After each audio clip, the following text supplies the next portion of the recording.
What's good, everybody? It's your boy Dakota. I've just done so many takes of this video. You have no idea, but I'm just here to tell you thank you so much for supporting the show.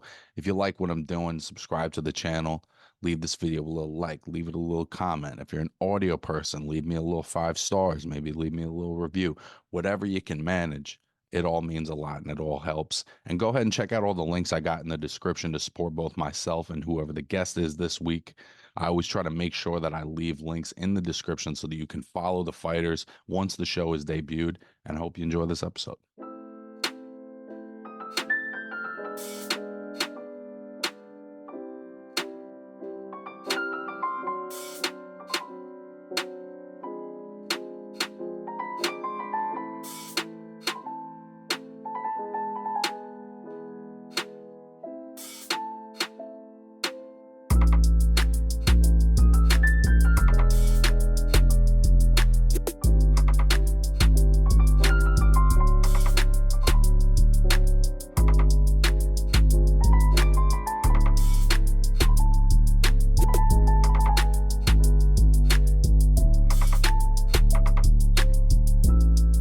All right, welcome to episode 106 of the Slip Weight Podcast. I'm here this week with my guy Luke Iannuccilli. Luke, what's going on, brother? How you been? What's going on, man? Good to see you. I haven't talked to you in a while.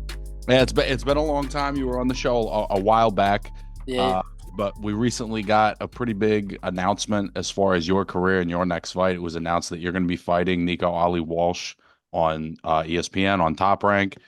Talk about what that opportunity kind of means to you at this moment in your career. You're only 7 fights in, but this is a pretty, big opportunity for you.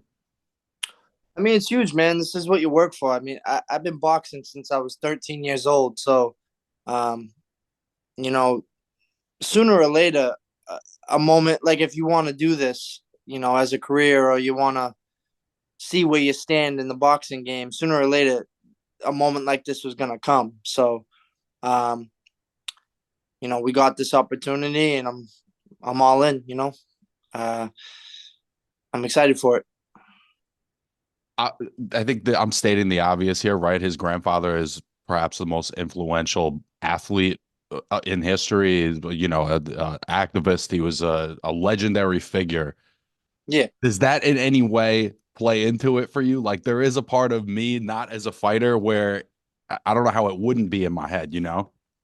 Well, I mean, I like to look at things from every angle, right? And at the end of the day, yeah, his grandfather is Muhammad Ali, arguably one of the most famous fighters in history. But at the same time, he's not him. You know what I mean? Like he's related to Muhammad Ali. That's awesome. That's really cool. It's cool that I get to fight someone from that bloodline. It's a cool story. Um, but I'm not putting him on a pedestal. Like yeah, cool. It's awesome. His grandfather's Muhammad Ali. He's a legend. He's got this crazy story, but he's not him. He's his own person. He's Nico Walsh. Um, I'm not putting him on a pedestal, but I'm not taking him lightly either. Like I said, he's his own person. So I'm not looking at it like I'm fighting the grandson of Muhammad Ali. I'm fighting Nico Walsh, and you know, he's got an 8-1 record. He's a young kid. I believe he's like 23 years old. He's human. You know what I mean? Uh, just because of the background he comes from, that has nothing to do with his fighting ability. He's human. He's already been beaten. The kid's not invincible. I give him all the respect in the world. He's a great fighter. I'm preparing for 6 full rounds. I'm not taking him lightly at all. But I'm not praising the kid either.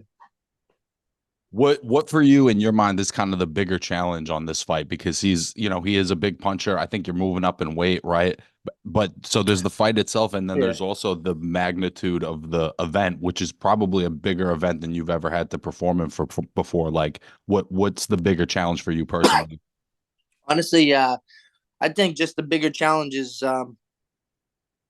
just making sure that I go put on a performance because you know the boxing game is it's a game of numbers and who you know, and um it's a money game, and very political. So I would say, if this fight goes to decision, uh, he's not supposed to lose. You know what I mean? He's already on top rank. He's already been on.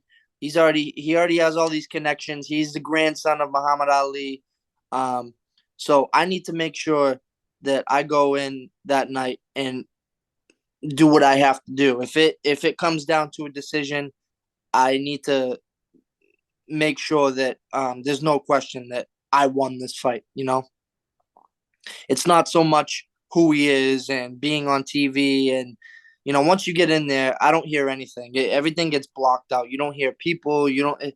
All you see is your opponent. So the challenge and the pressure is just making sure I go out there and perform and do what I got to do. So if it comes down to that decision, there's no question that I took it.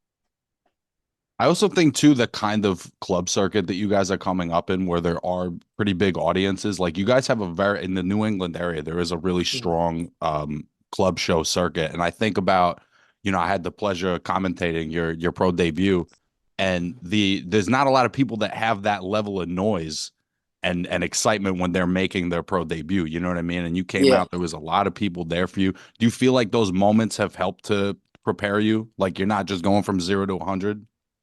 yeah, I guess so.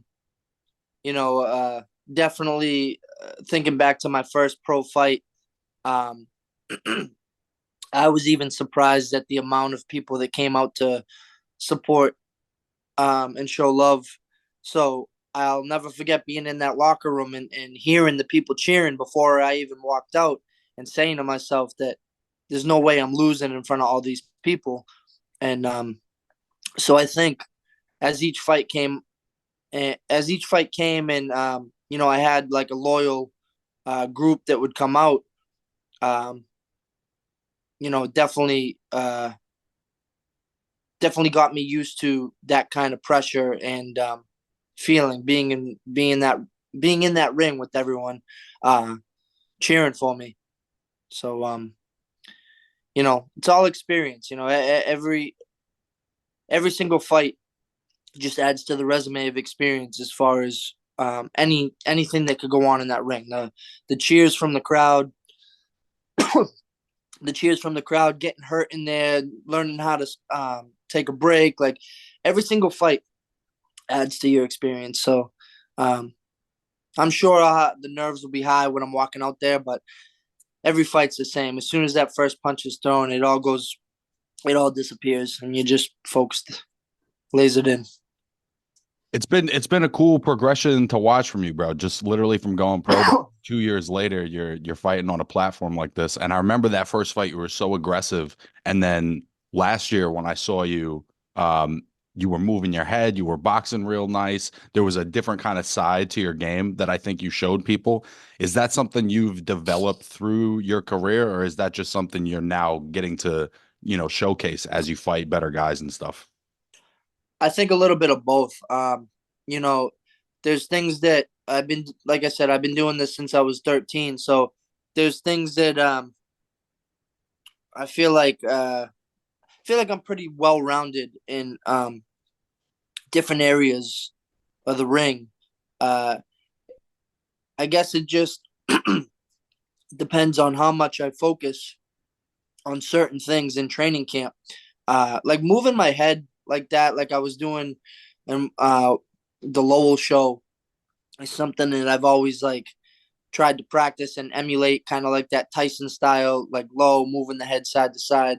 Um, and what's funny is that kind of just came out. Like that's not something that we really dialed and drilled in that camp. It just kind of came out naturally, like adapting once I was in there.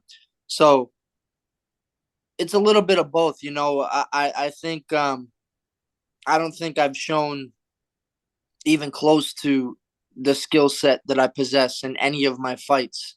So I'm hoping and real excited to show this fight. What kind of talent I have. We've been putting in work 7 days a week in the gym.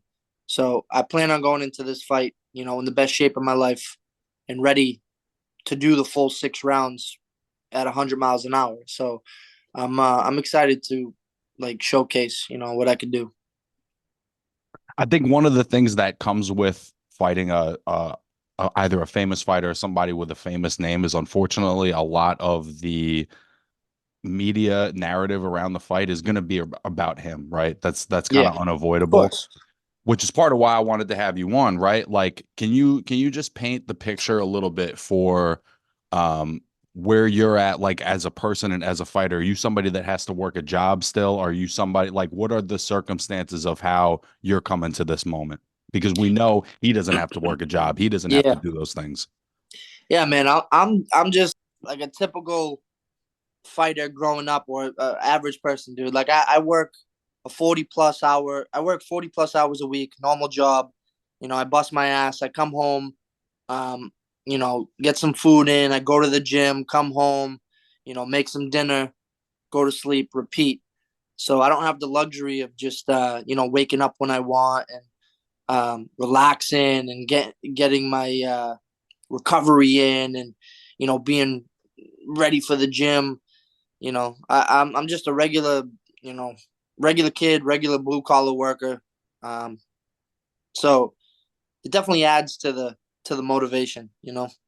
And again, I don't I give the kid all the respect in the world, but I think what happens is when you're related to a superstar, and this goes for any sport, football, basketball, and like any pro athlete.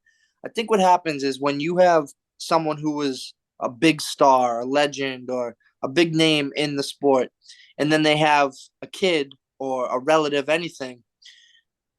As soon as that person has a kid, um, all eyeballs are going to be on that kid just because of who he's related to. But the thing is, not to say that that kid can't be talented and have a hard work ethic and drive, but the thing is, most of, most of the time, all these greats, the reason that they're great is because of how they came up.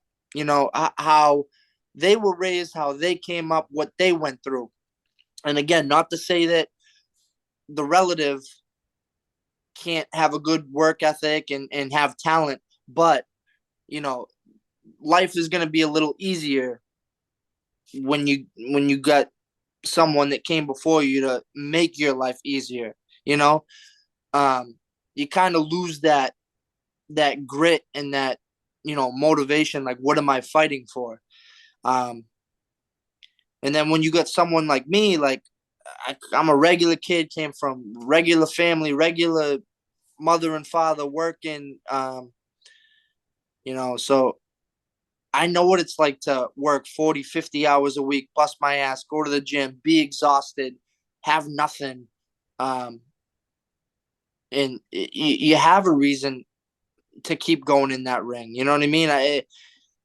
Not to say that like I have nothing. Like I know I'm coming home to a good family and a good home and I have a job, but you know, it's a lot easier to lay down when you got luxury at home, If you get in that if you get into a situation where it's all out war, that grit and that like determination and that like willpower becomes a little less effective when you know what you got at home. Right. It's like, are you accustomed to being this kind of Yeah. uncomfortable? How much pain and adversity have you gone through in your life? How much like turmoil and hurt and you know, Well, and I think people coming from that experience too, they're just playing by a different set of rules. Like you said, if you have that name, people are just going to automatically pay attention because yeah, the name is attached to it. You don't even and even if you're not good, there's almost like a market for people thinking that that's like something to mock. You know what I mean? Like, yeah, or people that want to pay to see you lose, like they did with Chavez Jr. You know what I yep, mean? Like, there's always going to be someone watching, and I think that guys like you, fighters that don't have that famous lineage, it's a whole different kind of experience. absolutely. It's like, I got my family, I got, people that are close to me, I got my team back at the gym, right? But what it all comes down to is I'm really alone in this game, in this fight. This kid's got the whole world behind him. He's a grandson of Muhammad Ali. Again, I'm not looking at him like that. He's just, to me, he's another kid, another opponent, another another name added to my boxing career. Um, while I give him my full respect, I'm not who his grandfather is means nothing to me. And by the way, I've met him and interviewed him before. I think for somebody in his position, he does have his head on straight. You know, I don't think that Yeah, he's the Chavez Jr. I think that he does work hard. I think he's aware yeah, that he has limitations as well. But I also don't think he knows what it's like to be that uncomfortable, and yeah, yeah. he's gonna find that And that's out. the thing. Again, I don't take. I'm not taking anything away from him. He's a good fighter. There's a reason his record is the way it is. Um, I look at any one of my opponents the same exact way. I train for every one of my opponents like I'm fighting for the title. Um, so I give them my full respect. But where there's respect, you also have to have that confidence in yourself. Where he's just another opponent in my way, and on March 2nd, I hope he's ready for 6 rounds of a war because that's what I'm coming for. Are you a middleweight? Because I know when I've seen you, you were at 154. I read that this fight's going to be at 160. Is that somewhere you feel more or less comfortable at, or are you just doing it because I feel that's fine there. I'm fine. Like I walk around in the 60s. It just so happens that all my fights were at 154, and then even my even my last fight, we agreed to fight at 160. I came in under, but it wouldn't bother. It's funny because I was actually training before we got this call to fight Nico. We were actually training to fight at 165 for my next fight. We had a kind of a game plan to go up in weight for a few fights for a potential opportunity like down the road. Um, so just to get ready if that opportunity ever came, we were getting ready to just get a couple fights in at a heavier weight to get used to it. So, but like I said, I walk around in the 60s. It's how I train. It's how I live. It's normal for me. I feel good. It's actually better than even though 54 is not that far away. Cutting any weight and not eating sucks. So I would much rather fight at 160, 165 and be eating at weigh-ins. You know what I mean? yeah, I never understand the hard weight cut thing. No. I've agreed and disagreed with a lot of fighters on it, but it just seems like whatever advantage you think you're getting by getting your large frame down to this low weight, it feels like the pros and cons don't add up for the most part. No. And it's crazy to me that, boxing's been around for however long, 100 plus years. And it's crazy to me that no one's ever changed the way it works. Everyone in the game knows that it doesn't matter what you step on that scale. You you got fighters coming in the next day 20 pounds heavier. So it's like, I mean, I get it. You don't really know what they're gonna come in at the next day, but it's definitely a possibility that they could come in, 10, 15 pounds heavier. So it's like, what the hell is the point? Like, all right, you gotta step on this scale at 154, and then you got coming in the next day at 170. Yeah. Or you Devin Haney and you weigh in at 140 and you come in almost 170 pounds for fight night. I think that's because there was a time where a lot of commissions did same day weigh-ins. So it made it so that fighters had to come in at weights that they could actually perform at because they were going to have to Yep. fight a few hours later. And it left less room for that. All right, now I have 36 hours to put on Yeah, potentially 30 pounds.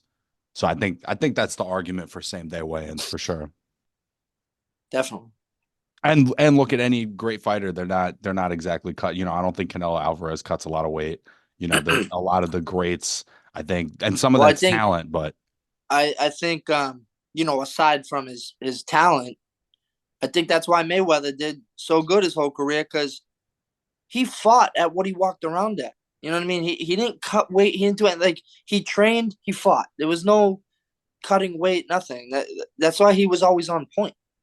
Again, he's one of the most talented and knowledgeable fighters, but the weight has a lot to do with it. yeah, and it also affects, right? Like you can take a punch better if you haven't been cutting weight. There's all You're these not. different You things. there's no way you're fully hydrating in 24 hours. If you're cutting and you step on that scale, um, your body is not fully recovered the next night, and now you're taking punches to the head. Like that's why it's dangerous. So just back to what you said, these some of these fighters doing drastic weight cuts, like 20 pounds, um, is insane. And it's I don't think it's particularly effective. I think it's becoming outdated. I, aside from that, I guess the last thing I want to ask you about this fight is like, has it hit you that if you were to win this fight, that a whole wealth of different fights and opportunities could open up from this? Yeah, I mean, it comes and goes every day. It's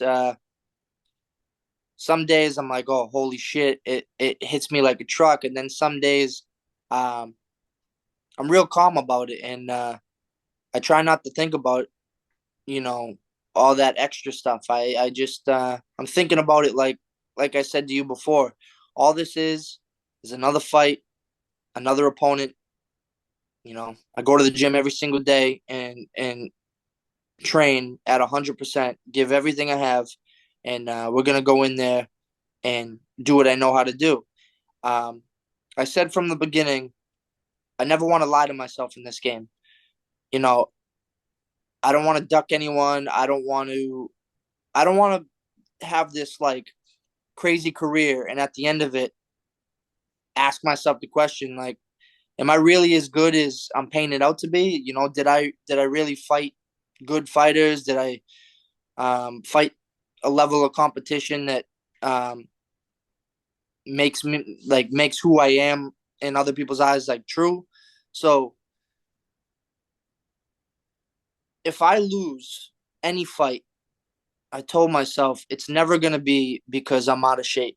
If I lose a fight, it's gonna be because the other person is truly better than me, and I can live with that because you're in control of how hard you train and being in shape and how much you give in the gym. But there's just some things. If someone's better than you, they're better than you. But at least I know the truth. I'm never gonna go. I never, like I said, I never want to, fight all these guys and go. All right, I'm undefeated, but am I really that good? Did I really test myself?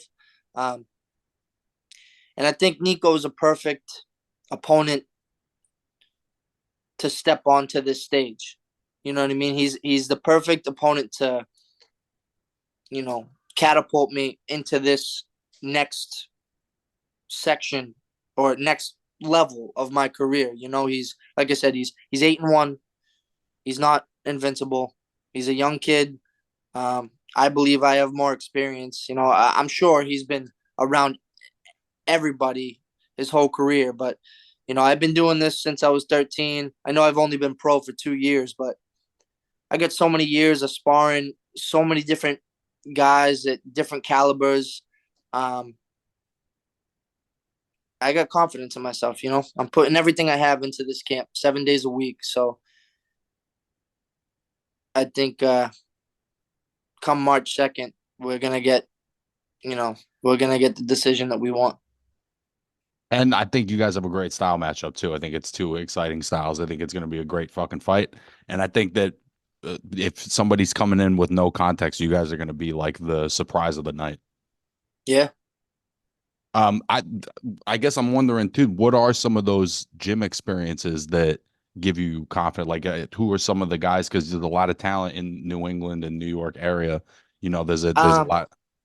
I mean, it goes back to all the way when I was a little kid, man. So I started boxing when I was 13 years old, and um, it's like every kid that the gym has phases. You got people that you got years where the gym is super busy, and then you got years where the gym is empty. But it never failed. All the kids that would be my age that would come in the gym, they would spar for the first time, and then you'd never see them again. But me, I never quit. I always wanted to keep coming back. So what that did for me was it forced me to have to. There was no kids my age to spar. So right from 13 years old all the way up, I was sparring kids anywhere from 16 to 18 to 20 to 30s, and you got guys that know how to spar, and then you got guys that they only see one speed. So from a little kid all the way up, I took some pretty bad beatings in the ring, from guys from to all ages, all different calibers, and then as I started getting older, and getting better and getting stronger, um, the work started to get better, and what that did for me is it taught me multiple styles. I've said this before, where I came up just brawling. I would take a million hits just to get one, and I would go toe to toe. I didn't care. It was like a Rocky fight. I put my head down and just keep coming forward. But then as the years went by and my skills got better and my knowledge became better, I started boxing. So now I feel comfortable in all areas of that ring. If I feel like my skills technically are better than the other person, I'm going to box. I'm going to do my thing. I'm going to hit, not be hit. But you know what? If that person wants to get in the phone booth and slug it out, that's where I came from. That's how I started. That's where I'm comfortable. So if you want to take it there, we can take it there, because I'm not taking a back step. So there's nothing in that ring that's going to make me uncomfortable. One of the last thing I wanted to ask you is, um, I believe it's February 16th. Abraham Nova is going to be getting a shot against Oshaki Foster, which is a massive fight. I know that, like, Gabe and Harry have sparred with him a bunch, and that he's a guy that Nova is a guy that's in the gyms in your area, is very much of the fighters. You know what I mean? What are your thoughts on that fight? Because I think it's a fantastic matchup. Yeah, man, it's gonna be interesting. I don't like to say too much, like who I think is gonna have the upper hand, but I'm just excited to see anyone in the area. It's cool to see everyone grow at the same time. You know what I mean? Like, you got all these people in the New England area that are all trying to do the same thing. They're all trying to build themselves. They're all trying to get to that next level. And as we're all friendly, we're all trying to, kind of be that guy. But it's cool. It's cool watching everyone grow and everyone build themselves up and everyone like work on their journey. So it'll be interesting to see what happens. I wish them both, the best, and it's whoever wants it more. That's what it comes down to. That is a great fucking fight too. And I mean, I think about, like, it seems like you and your class of guys are starting to get those opportunities where, because I think about when I first met Gabby, he was telling me like, oh, I used to apprentice with Jermaine Ortiz, and now we're Yep. seeing Jermaine on the biggest stages in boxing. You know what I mean? Yep. So it's been cool watching them evolve, and it's been really cool watching you guys evolve as well, starting to, get to these platforms that I think that you've all kind of earned your way to. Definitely. Well, shit, bro. I really appreciate your time today, and I really look forward to seeing the fight. Is there anybody that you want to shout out or give big ups to or whatever before we wrap it up? Same people as always, man. My friends, my family, my girlfriend, all the support that I get. Everyone down at Lawtown Boxing that has been there for me from the beginning, and even the newcomers. Um, Everyone that's behind me. As soon as I got this fight, everyone trying to help out and do anything they can to just help me train. Mike Reyes with Reyes Promotions for help putting this all together. I'll thank Nico Walsh and his team for you know agreeing to this fight and making this happen, and just anybody that supports me and has been there, whether you're new or old, just offering your piece of